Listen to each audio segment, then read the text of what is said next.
నమస్తే, నేను జాకిర్ హుసేన్. పులివెందుల జెడ్పీటీసీ ఉప ఎన్నికలు అయితే స్టార్ట్ అవ్వబోతున్నాయి. సో అక్కడ 3 గ్రామాలలోనే ఫలితం తేలబోతున్నట్టయితే వార్తలు వస్తున్నాయి. సో ఏంటి ఆ 3 గ్రామాలు తెలుసుకుందాం. ప్రస్తుతం మనతోటి సీనియర్ జర్నలిస్ట్ సిఎస్ రావు గారు ఉన్నారు. వెల్కమ్ చెప్పేద్దాం. ఎస్ సార్, అయితే ఇప్పుడు ఆ 3 గ్రామాలే ఫలితాన్ని నిర్ణయించబోతున్నాయి అని టాక్ వస్తుంది. ఏంటి సార్ ఆ 3? సో పులివెందుల అసెంబ్లీ నియోజకవర్గంలో జెడ్పీటీసీ ఉప ఎన్నిక అనేది ఇప్పుడు రాష్ట్ర వ్యాప్తంగా జరిగేటువంటి ఎన్నిక అన్నట్టుగా ఫోకస్ అవుతుంది. వాస్తవంగా అది జెడ్పీటీసీ ఎన్నిక, అది దానికి అంత పెద్ద ప్రాధాన్యత ఇవ్వాల్సినటువంటి అవసరం కూడా లేదు. దాని గెలుపు వల్ల లేదంటే ఓటమి వల్ల ఏ పార్టీకి పెద్దగా వచ్చేటువంటి నష్టం లేదు, లాభం లేదు. కానీ ఇది చంద్రబాబు నాయుడు గారికి జగన్మోహన్ రెడ్డి గారికి మధ్య జరుగుతున్నటువంటి ఎన్నికలాగా దీన్ని హైప్ చేశారు. ఇప్పుడు అందరూ అక్కడ మోహరించున్నారు, ఆ జెడ్పీటీసీ ఎన్నిక దగ్గర మోహరించున్నారు. సేమ్ అదే జిల్లాలో ఒంటిమిట్ట దగ్గర కూడా ఎలక్షన్ జరుగుతుంది. ఒంటిమిట్ట అలాగే పులివెందుల ఈ రెండింటి మీదనే ఎక్కువ కాన్సన్ట్రేషన్ చేశారు. యాక్చువల్గా నెల్లూరు అలాగే మాచర్ల, గుంటూరు జిల్లాలో మాచర్ల, ఇవి రెండు ఎంపీటీసీ ఎన్నికలు జరిగితే అవి వివేకగ్రహం అయిపోయాయి. అసలు వైఎస్ఆర్ కాంగ్రెస్ పార్టీ తరఫు నుంచి వచ్చి నామినేషన్లు వేయటానికి కూడా ముందుకు రాల. అవి రెండు ఏకగ్రహంగా తెలుగుదేశం పార్టీ కైవసం చేసుకుంది. బట్ వాటి గురించి ఎవరు పడుచుకోవట్లా. ఇప్పుడు కడపలో జరుగుతున్నటువంటి జెడ్పీటీసీ ఎన్నికలకు సంబంధించి ఎక్కువగా పులివెందుల జెడ్పీటీసీకి సంబంధించి మాట్లాడుకుంటున్నారు. దానికి కారణం ఏంటి అని అంటే జగన్మోహన్ రెడ్డి గారి నియోజకవర్గం, సొంత నియోజకవర్గం కాబట్టి. అది పైగా 30 ఏళ్ల నుంచి అక్కడ ఎన్నిక జరగల. ఎందుకు జరగలేదు అని అంటే దానికి రకరకాల కారణాలు. అక్కడ ఫ్యాక్షనిజం అనుకోండి, లేదంటే రిగ్గింగ్ అనుకోండి, లేదంటే అభ్యర్థులను భయపెట్టడం అనుకోండి, లేదంటే ఫ్రీ అండ్ ఫెయిర్ ఎలక్షన్ జరగకుండా రకరకాల జాడ్యాల కారణంగా ఎన్నికలు జరగలేదు అనేది వినిపిస్తూ ఉంటుంది అక్కడ. సరే, ఎటకేలకు ఇప్పుడైతే ఎలక్షన్స్ జరుగుతున్నాయి. ఫ్రీ అండ్ ఫెయిర్ ఎలక్షన్స్ జరపడానికి ఎన్నికల కమిషన్ ఏర్పాట్లు చేసింది. ఈ క్రమంలో ఒక 3 గ్రామాలు ప్రధానంగా ఈ ఫలితాన్ని తారుమారు చేస్తాయని చెప్పి అక్కడ క్షేత్రస్థాయిలో ఉండేటువంటి వాళ్ళు చెప్తూ ఉన్నారు. ఏంటి ఆ 3 గ్రామాలంటే ఎర్రవల్లి, నల్గొండవారిపల్లె, అలాగే ఇంకొకటి నల్లపురెడ్డి వారి పల్లె. ఇవి 3 గ్రామాలు. ఓకే, ఏంటి సార్ అంటే అక్కడ టీడీపీ మెజారిటీ పెరిగిందని చెప్పుకోవాలా, లేకుంటే వైఎస్ఆర్సీపీ ప్రభుత్వం వాళ్ళకి వ్యతిరేకమయ్యారని? ఈ 3 గ్రామాలు బేసిక్గా వైఎస్ఆర్ కాంగ్రెస్ పార్టీకి చాలా బలంగా ఉండేటువంటి గ్రామాలు అనేది ఆ పార్టీ చెప్పుకుంటుంది. ఆ 3 గ్రామాలకు సంబంధించి కొంత ఉద్రిక్తత వాతావరణం, అక్కడ టెన్షన్ వాతావరణం కూడా ఉంది అని చెప్పి పోలీసులు గమనించారు. పోలీసులు యాక్చువల్గా అతి సమస్యాత్మక గ్రామాలను కూడా గుర్తించారు. అక్కడ ఉండేది మొత్తం కలిపి 10,000 చిల్లర ఓట్లు ఉండేది, అందుకని ఎక్కువ లేవు. ఇంకా ఒంటిమిట్ల అన్న 30,000 ఓట్లు ఉన్నాయి. పులివెందుల జెడ్పీటీసీకి ఉండేది 15,000 చిల్లర ఓట్లు ఉన్నాయి. ఈ ఓట్లు ప్రధానంగా గ్రామాలు, ఆ పరిధిలో ఉన్నటువంటి గ్రామాల్లో ఈ 3 గ్రామాలు ఇంపార్టెంట్. ఈ 3 గ్రామాలు ఏంటంటే వైఎస్ఆర్ కాంగ్రెస్ పార్టీకి సంబంధించిన గ్రామాలు అని చెప్పి ఆ పార్టీ చెప్పుకుంటూ ఉంది. అసలు వాస్తవంగా 30 ఏళ్ల నుంచి ఎన్నిక జరగలేదు. మొత్తం జెడ్పీటీసీ పరిధిలో ఉన్న గ్రామాలన్నీ వైఎస్ఆర్ కాంగ్రెస్ పార్టీ బలంగా ఉండాలి. రాజశేఖర రెడ్డి బతికున్న దగ్గర నుంచి ఇప్పుడు జగన్మోహన్ రెడ్డి గారి హయాం వరకు అప్పుడు కాంగ్రెస్, ఇప్పుడు వైఎస్ఆర్ కాంగ్రెస్ పార్టీ గెలుస్తూ వస్తూ ఉన్నాయి. అయితే ఇప్పుడు తెలుగుదేశం పార్టీ గెలిచే అవకాశం ఉంది అనేది వైఎస్ఆర్ కాంగ్రెస్ పార్టీ వాళ్ళు కొంత రకరకాలుగా వాళ్ళు చేస్తున్నటువంటి వ్యవహారాలు ప్రభావితం చేస్తున్నాయి. అక్కడ తెలుగుదేశం పార్టీ గెలుస్తుంది అనేటువంటి ఒక అభిప్రాయం కలుగుతుంది ఇప్పుడు. ఎందుకు అని అంటే అక్కడ అవినాష్ రెడ్డి గారికి అప్పచెప్పారు బాధ్యతలు. సరే, ఆయన ఇంతకుముందు వివేకానంద రెడ్డి గారు అక్కడ చూసేవాళ్ళు. సో ఇప్పుడు అవినాష్ రెడ్డి గారి మీద భారం వేసేసి జగన్మోహన్ రెడ్డి గారు బెంగళూరులో ఉన్నారు.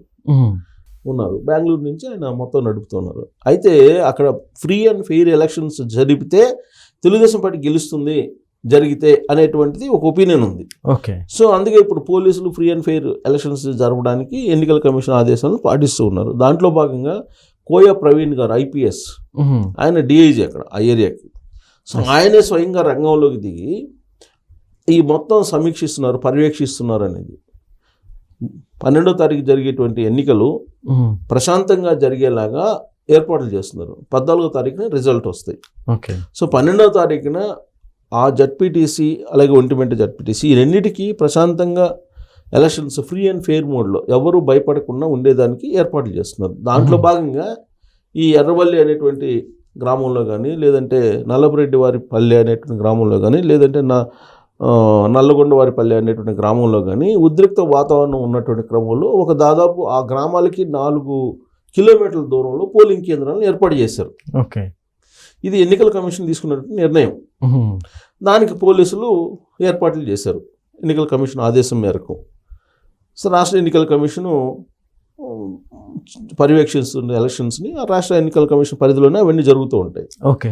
అయితే ఇక్కడ కోయ ప్రవీణ్ గారు అక్కడికి ఎంటర్ అయ్యి ఆ పోలింగ్ కేంద్రాలను దూరంగా మార్చారు. ఆ 3 గ్రామాలకు సంబంధించిన పోలింగ్ కేంద్రాలను మార్చారు. కాబట్టి వైఎస్ఆర్ కాంగ్రెస్ పార్టీ బలహీనపడేలాగా చేస్తుందని ఆ పార్టీ వాళ్ళే ఇప్పుడు బయట చెప్తూ ఉన్నారు. ఇప్పుడు ఆ గ్రామాలకి దూరంగా ఏర్పాటు చేయటం అనేది వాళ్ళకి నచ్చట్లా వైఎస్ఆర్ కాంగ్రెస్ పార్టీ వాళ్ళకి. అంటే ఆ 3 గ్రామాలు వైఎస్ఆర్ కాంగ్రెస్ పార్టీకి సంబంధించింది. కానీ ఆ 3 గ్రామాలు వైఎస్ఆర్ కాంగ్రెస్ పార్టీకి సంబంధించి అయినప్పటికీ ఫ్రీ అండ్ ఫెయిర్ ఎలక్షన్ జరుగుతాయని ఆ గ్రామాల్లో నమ్మకం లేదు. ఫ్రీ అండ్ ఫెయిర్ ఎలక్షన్ అయితే తెలుగుదేశం పార్టీ ఈసారి రివర్స్ అయ్యారు. ఓటర్స్ అందరూ కూడా తెలుగుదేశం పార్టీకి అనుకూలంగా ఓట్లు వేస్తారు. ఆ 3 గ్రామాలలో వేసేటువంటి ఓట్లతోటి జడ్పీటీసీ తెలుగుదేశం పార్టీ గెలిచే అవకాశం ఉంది అనేది తెలుగుదేశం పార్టీ వాళ్ళ ఈక్వేషన్. అందుకే ఫ్రీ అండ్ ఫెయిర్ ఎలక్షన్ జరగాలంటే ఆ గ్రామాలకు దూరంగా పోలింగ్ కేంద్రాలను ఏర్పాటు చేయాలి అనేటువంటి ఒక అభిప్రాయం తెలుగుదేశం పార్టీ వాళ్ళకి వచ్చి ఎలక్షన్ కమిషన్ చెప్తే ఎలక్షన్ కమిషన్ పరిశీలించిన తర్వాత క్షేత్రస్థాయిలో ఆ పోలింగ్ కేంద్రాలను దూరంగా పెట్టారు. సో ఇప్పుడు వాటిని దూరంగా పెట్టడాన్ని రాజకీయ రాద్ధాంతం చేస్తుంది వైఎస్ఆర్ కాంగ్రెస్ పార్టీ. అంటే దాని అర్థం ఏంటి? ఆ 3 గ్రామాలు లేకపోతే ఆ 3 గ్రామాలు రివర్స్ అయ్యాయి అని చెప్పి భావిస్తూ అవి లేకపోతే కనుక ఓటమి తప్పదని వైఎస్ఆర్ కాంగ్రెస్ పార్టీ భావిస్తుంది. ఓకే. సో కాబట్టి ఈ ఇండికేషన్ ఈ 3 గ్రామాలకు సంబంధించినటువంటి మార్పు ఈ 3 గ్రామాల్లో ఉండే ఓటర్ల యొక్క సరళి అవన్నీ కనుక పరిశీలిస్తే 14వ తారీఖున తెలుగుదేశం పార్టీ పులివెందుల జడ్పీటీసీలో గెలవబోతుందనేది సంకేతం కనిపిస్తుంది. లేదంటే ఆ 3 గ్రామాలు అనేక గ్రామాలు ఉన్నప్పుడు ఆ 3 గ్రామాలని ఎందుకు ప్రత్యేకంగా వైఎస్ఆర్ కాంగ్రెస్ పార్టీ వాళ్ళు ప్రస్తావిస్తున్నారు? పోలింగ్ కేంద్రాలు ఎక్కడ పెట్టుకున్నా కానీ ఓట్లు వేసే వాళ్ళు ఎక్కడైనా వేస్తారు. 3 కిలోమీటర్ల దూరంలో పెట్టుకున్నా కానీ వెళ్ళి వేస్తారు. అక్కడ ఫ్రీ అండ్ ఫెయిర్ మోడ్లో ఎలక్షన్ జరగడానికి మాత్రమే ఆ ఏర్పాట్లు చేశారు. కానీ ఆ విధంగా పెట్టినందువల్ల వైఎస్ఆర్ కాంగ్రెస్ పార్టీకి నష్టం అని చెప్పి ఆ పార్టీ భావిస్తోంది. అంటే దాని అర్థం ఏంటి?